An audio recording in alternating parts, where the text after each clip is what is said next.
Movie की शुरुआत में हम कोरिया के एक एयरपोर्ट को देखते हैं जहां बहुत सारे लोगों की भीड़ हो चुकी है और यहाँ से कुछ ही वक्त में प्लेन भी टेक ऑफ करने वाला है। थोड़ी देर बाद एक नौजवान लड़का जिसका नाम रियो है वो काउंटर के पास आकर फ्लाइट असिस्टेंट से पूछता है कि सबसे ज्यादा यात्री किस प्लेन में बैठकर जाने वाले हैं। ये सुनकर वो असिस्टेंट उसको बताने से मना कर देती है। उसके बाद एक और आदमी जिसका नाम जे यूक होता है वो अपनी बेटी के साथ हवाई जा रहा होता है। वो आदमी उसके पास आकर भी अजीब से सवाल पूछता है। जे यूक को उस पर काफी ज्यादा गुस्सा आता है लेकिन वो अपनी बेटी को लेकर प्लेन में चला जाता है। वो आदमी टॉयलेट में जाकर अपनी एक आर्म के नीचे चाकू से काटकर उसमें एक छोटी सी शीशी को रखता है और उसके बाद वो उस जगह को स्टिच कर देता है। फिर वो भी हवाई जाने के लिए एक टिकट खरीदकर उसी प्लेन में चढ़ जाता है। जे यूक को उस आदमी को अपने प्लेन में देखकर उस पर थोड़ा डाउट होता है। नेक्स्ट सीन में एक डिटेक्टिव दिखाया जाता है जो अपनी बेटी के साथ होता है लेकिन उसकी वाइफ अपने फ्रेंड्स के साथ उसी प्लेन में हवाई जा रही होती है। वो डिटेक्टिव जब ऑफिस जाता है तो उसे पता चलता है कि पास के स्कूल के बच्चों ने इंटरनेट की एक वीडियो को रिपोर्ट किया है। उस वीडियो में दिखाया गया आदमी प्लेन को उड़ाने की धमकी दे रहा था। वो डिटेक्टिव खुद उस वीडियो को देखता है और उसके बाद उन बच्चों के पास जाकर भी कंफर्म करता है क्योंकि उसकी वाइफ भी उसी प्लेन से ट्रेवल करने वाली है। उसके बाद में वो उस वीडियो में दिखाए गए आदमी के एड्रेस पे जाकर उसके घर में भी चेकिंग करता है। उस वीडियो में दिखाया गया आदमी वही होता है जो टिकट काउंटर पर और जे यूक से अजीब अजीब क्वेश्चन कर रहा था। एक और बात, सिक्योरिटी चेकिंग के टाइम पर उसके पास एक इनहेलर मिलता है। वो खुद को अस्थमा का पेशेंट बताता है। उस डिटेक्टिव को उस आदमी के घर में एक डेड बॉडी दिखाई देती है जो पूरी तरह से प्लास्टिक से कवर होती है, जिसके तुरंत बाद काफी सारी पुलिस और फोरेंसिक टीम वहाँ पर पहुँच जाती है।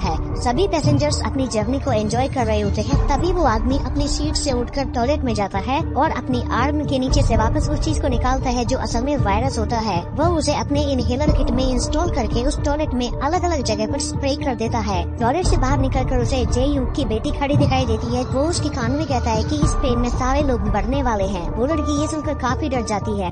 तभी इकोनॉमी क्लास के एक पैसेंजर उसी वॉशरूम में एंटर करता है जहाँ जिन सहयोगी ने वायरस बनाया था। सोमिन के फादर जे यूक अपने पास ही बैठे एक पैसेंजर से बात कर रहे होते जो एयरप्लेन का वाईफाई यूज कर रहा था।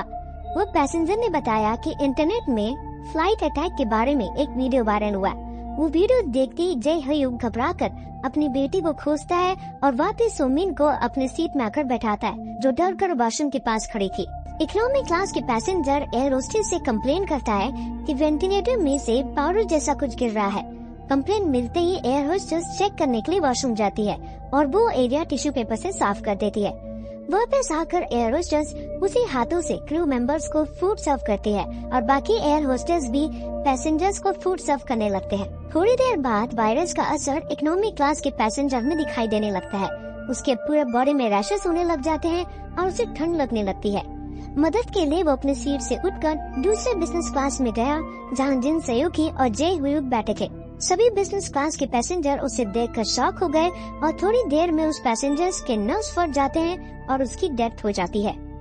सेम टाइम कॉकपिट में क्रू मेंबर्स को बायो टेरर अटैक के बारे में नोटिस मिलता है और वो उसे पढ़ रहे होते हैं। तभी फ्लाइट के चीफ अटेंडेंट मरे हुए पैसेंजर के बारे में क्रू मेंबर्स को इन्फॉर्म करती है।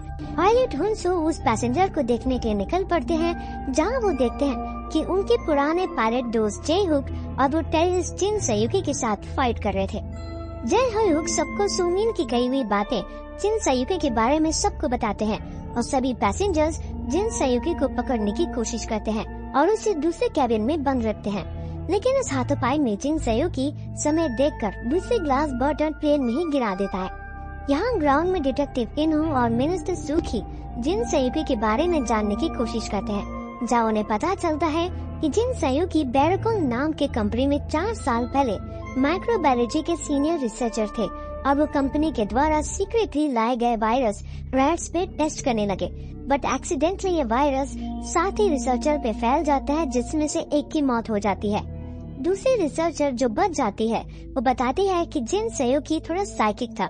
अपनी माँ से मिलने वाले मेंटल प्रेशर के कारण उसे रैट्स को मारने में अच्छा लगता था और हमें इन्फेक्ट देखकर हमें बचाने की बजाय वो हम पे हंस रहा था और बैरकोन कंपनी अपने इमेज को बचाने के लिए जिन सहयोगी को निकाल देता है। ये बात सुनते ही डिटेक्टिव इनहो बैरकोन कंपनी के मालिक के पास वायरस का एंटीट्यूड खोजने के लिए जाते हैं बट कंपनी साफ मना कर देती है और कहती है कि हमारा इसमें कोई हाथ नहीं है। तभी सूखी कंपनी के खिलाफ वारंट और सबूत लेके आती है और कंपनी के मालिक मीडिया के सामने ना चाहते हुए भी एंटीट्यूड देने की बात करते हैं। प्लेन में वायरस फैलने के कारण सभी पैसेंजर्स धीरे धीरे इन्फेक्ट होने लगे थे और तभी प्लेन में एक झटका लगता है और वो जमीन की ओर गिरने लगता है। पायलट हुनसू डिटेक्टिव इनहो और सूखी के साथ मिलकर जिन सहयोगी के साथ नेगोशिएट कर रहे थे वो तुरंत एक कॉकपिट के पास जाते हैं, जहां उनके फर्स्ट ऑफिसर प्लेन के हैंडल में वायरस से इन्फेक्ट होकर मरे हुए मिलते हैं। हुनसू प्लेन को वापस उठाने की कोशिश करते हैं और सेकंड पायलट के साथ फॉर्मर पायलट जे ह्यूइट भी उनकी मदद करते हैं। प्लेन बैलेंस में आ जाता है, पर हालात अभी भी गंभीर थे। जिन सहयोगी जो खुद वायरस से इन्फेक्ट होकर मर जाता है, सभी पैसेंजर्स की हालत बहुत ही ज्यादा खराब थी। अब प्लेन में चल रहे इस हादसे का वीडियो एक आदमी मीडिया वाले को भेज देता है। ये देखने के बाद एनो को शक होता है कि ब्रिक्रम फार्मा कंपनी कुछ छुपा रही है, जिसका खुलासा करने के लिए वो वहाँ से ऑफिसर पहुँचता है, जहाँ उसे अंदर आने की इजाजत नहीं होती, और फिर होश में आकर वो वहाँ के लोगों के साथ लड़ाई कर लेता है। अब प्लेन में मौजूद बहुत सारे पैसेंजर्स पर उस वायरस का असर शुरू हो गया है और धीरे धीरे करके सभी लोग मरने लगे हैं। अब बढ़ते खतरे को देखकर और वायरस के फैलाव को रोकने के लिए वहाँ के सभी इन्फेक्टेड लोगों को अलग अलग शिफ्ट कर दिया जाता है।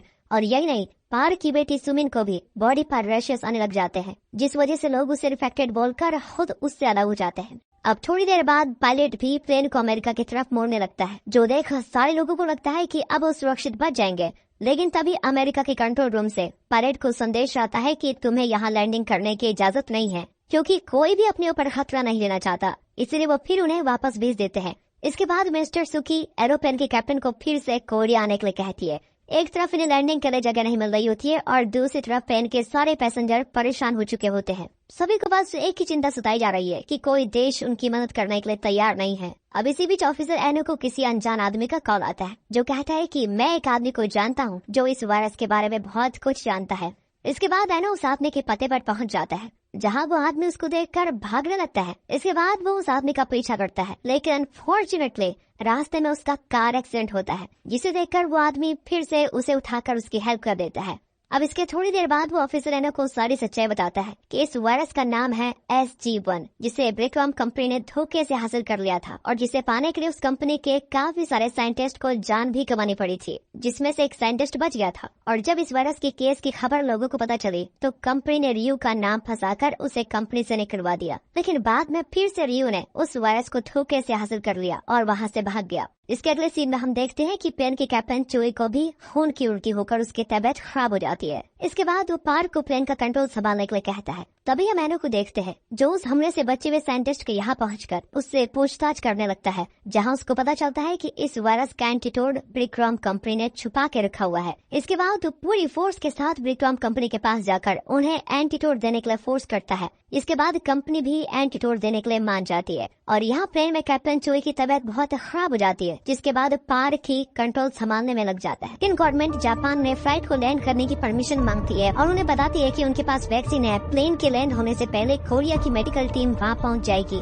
लेकिन जापान सरकार परमिशन देने से साफ मना कर देती है। उनका मानना है कि किसी भी वैक्सीन को पहले ट्रायल पीरियड से गुजरना पड़ता है, तभी उसका सक्सेस रेट पता चलता है और इस बात की कोई गारंटी नहीं है कि वो वैक्सीन उस वायरस का इलाज कर पाए। दूसरी तरफ प्लेन के पायलट का कुछ पता नहीं है कि वो कब मर जाए। वो पायलट इमरजेंसी डिक्लेरेशन इशू कर देता है और प्लेन को जापान के नरेटा एयरपोर्ट पर लैंड करने का फैसला करता है। जापान की तरफ से उन्हें वार्निंग दी जाती है कि अगर प्लेन को लैंड किया तो उसे मिसाइल से उड़ा दिया जाएगा। पायलट के पास लैंडिंग के अलावा कोई और ऑप्शन नहीं होता है। वो उस वार्निंग को इग्नोर करके प्लेन को जापान के एयर स्पेस में एंटर करके लैंडिंग की तैयारी करता है। थोड़ी देर में वहाँ जापान का एक फाइटर जेट पहुँच जाता है। वो प्लेन के साइड में फायर करके उसे दोबारा से वार्निंग देता है, लेकिन वो पायलट फिर भी मानता नहीं है और प्लेन को रनवे के पास ले जाने लगता है। लास्ट में वो जापानी फाइटर जेट प्लेन के सामने पोजीशन लेकर उस प्लेन पर निशाना लगा देता है और कुछ ही सेकंड्स में वो मिसाइल को लॉन्च करने वाला होता है, लेकिन तभी वो पायलट वापस उस प्लेन को ऊपर ले जाता है। उसके बाद उस पायलट की हालत और भी ज्यादा बिगड़ जाती है और अब सब कुछ जेयू के हाथ में है। प्लेन में बैठे पैसेंजर्स को पता चल जाता है कि उनके ट्रीटमेंट की कोई गारंटी नहीं है। सारे ऑफिसर्स और मिनिस्टर्स में भी डिबेट शुरू हो जाती है कि अगर प्लेन वापस कोरिया आया तो इस बात के काफी ज्यादा चांसेस है कि वायरस ग्राउंड पर भी फैल जाएगा। सीधी बात बोले तो अब खुद कोरिया भी नहीं चाहता कि वो प्लेन वापस आए। ये सुनकर उस डिटेक्टिव का दिमाग खराब हो जाता है। वो उस आइसोलेशन वार्ड में जाता है जो इन्फेक्टेड पैसेंजर्स के लिए तैयार करके रखा था। वो वहाँ सबसे पहले बंदूक की नोक पर एक डॉक्टर डॉक्टर से वायरस के सैंपल को लेकर अपने अंदर इजेक्ट कर लेता है, जिससे उस पर वैक्सीन की टेस्टिंग की जा सके और अगर वो बच गया तो फ्लाइट को आराम से लैंड करने देंगे, क्योंकि कोरिया की जनता एयरपोर्ट पर प्रोटेस्ट कर रही होती है। लोग नहीं चाहते हैं कि प्लेन लैंड करे। उस डिटेक्टिव की हालत भी बहुत ज्यादा खराब हो जाती है, उसका ऑक्सीजन लेवल एकदम डाउन हो जाता है और वो भी ऑलमोस्ट मरने वाला होता है। प्लेन में बैठे सारे पैसेंजर समझ जाते हैं कि उनका मरना तय हो चुका है और अगर प्लेन लैंड करेगा तो वायरस फैल सकता है, जिससे उनके परिवार वाले भी खतरे में पड़ जाएंगे। वो सब मिलकर प्लेन को लैंड ना करने का फैसला करते हैं और एक लास्ट बार अपनी फैमिली मेंबर से वीडियो कॉल करके उन्हें गुड बाय बोलते हैं। जे-यू कंट्रोल रूम में कांटेक्ट करके उन्हें बता देता है कि वो अब लैंड नहीं करेंगे। वो सबको अलविदा बोलकर कम्युनिकेशन लाइन को बंद कर देता है और प्लेन को एक रैंडम डायरेक्शन में ले जाता है। पैसेंजर्स की फैमिली वाले निराश होकर आसमान को देख रहे होते हैं। तभी उस डिटेक्टिव का ऑक्सीजन लेवल वापस उठ जाता है, वो होश में आ जाता है, वैक्सीन काम कर जाती है। होश में आकर वो सबसे पहले कहता है कि प्लेन को वापस बुला लो। कंट्रोल रूम से तुरंत उस प्लेन को कॉल किया जाता है, लेकिन जे-यू ने प्लेन की कम्युनिकेशन लाइन को बंद कर दिया था। रोड पे खड़े फैमिली मेंबर्स को बताया जाता है कि वैक्सीन काम कर रही है, जल्दी से अपने लोगों को कॉल करके उन्हें बताओ। नेटवर्क इशू की वजह से कॉल तो नहीं लग रही थी, लेकिन मैसेज डिलीवर हो रहा था। सारे लोगों के फोन में एक साथ मैसेज आने लगते हैं। वैक्सीन की न्यूज सुनकर वो लोग फिर से काफी ज्यादा खुश हो जाते हैं। जे-यू इस बात को कंट्रोल रूम से कंफर्म करके प्लेन को वापस घुमा लेता है, लेकिन अब प्लेन में फ्यूल कम होता है। प्लेन को इनिशियल डेस्टिनेशन तक ले जाना पॉसिबल नहीं है। जे-यू अपनी सूझबूझ के हिसाब से सबसे पास वाले एयरपोर्ट पर लैंड करने का फैसला करता है। वो हवा में ही प्लेन के इंजन को ऑफ करके फ्यूल को सेव करता है और रनवे से कुछ दूरी पर वापस इंजन को ऑन कर देता है। लैंडिंग के तुरंत बाद वहाँ पर fire brigade, police, medical team सब पहुँच जाते हैं और जिंदा बचे पैसेंजर्स को वैक्सीनेट करके उनकी जान बचा ली जाती है और वायरस को फैलने से भी रोक लिया जाता है।